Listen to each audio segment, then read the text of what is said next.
अस्सलामुअलैकुम जी। अज तुहानूं असीं खुले दुध के फायदे दसांगे जी।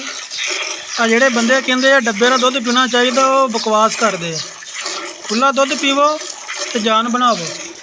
खुले दुध के बड़े फायदे आ। हुण तक सारी जिंदगी लोगों ने खुले दुध ही पीते आ। जिहड़े अज मशहूरियां दे रहे आ, जिहड़े डॉक्टर 70-70 साल के गल करदे आ खुले दुध च जरासीम आ, उन्होंने भी सारी उम्र खुला दुध ही पीता है, ना कि डब्बे वाला। अज तो 50 साल पहले डब्बे वाला दुध हुंदा नहीं सीगा, खुला दुध ही हुंदा सीगा ते खुला दुध ही पी के लोगों ने जान सेहत बनाई अपनी।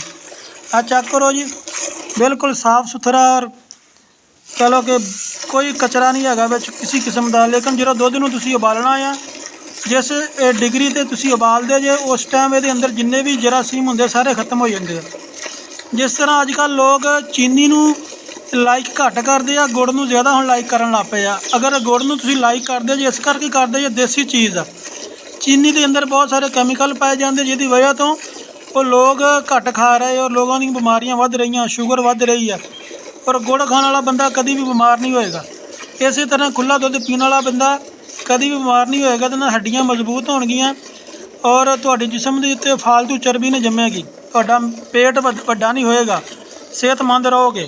खुले दुध के बड़े फायदे आ। खुला दुध पीवो तो जान बनाओ। आ देखो, बेशक जानवरों को गोबर लगा होंदा, लेकिन सफाई करके जानवरों की अच्छे तरीके हाथ साफ करके बाल्टी वगैरह धो के तुसीं अच्छे तरीके दुध कड्ढो और उसनूं बाद दे विच छाणनी दे नाल छाणो। अगर कोई कचरा होवे तो भी निकल जाता। इस करके खुले दुध के फायदे आ। खुला दुध पीवो। डब्बे का जिहड़ा दुध आ दुध नहीं हैगा, वो सिर्फ वाइट पानी है और तुहानूं दुध कह के बेचा जा रहा। तुहाडी हलाल दी और जिहड़ी कीमती कमाई तुहाडे कोल बहुत सारियां कंपनियां धोखे दे नाल तुहाडे कोल लै रही हैं। दुध पीवो कैमिकल तो पाक, अपने बच्चों वास्ते अपने वास्ते खरीदो और अपनी सेहत का ख्याल रखो।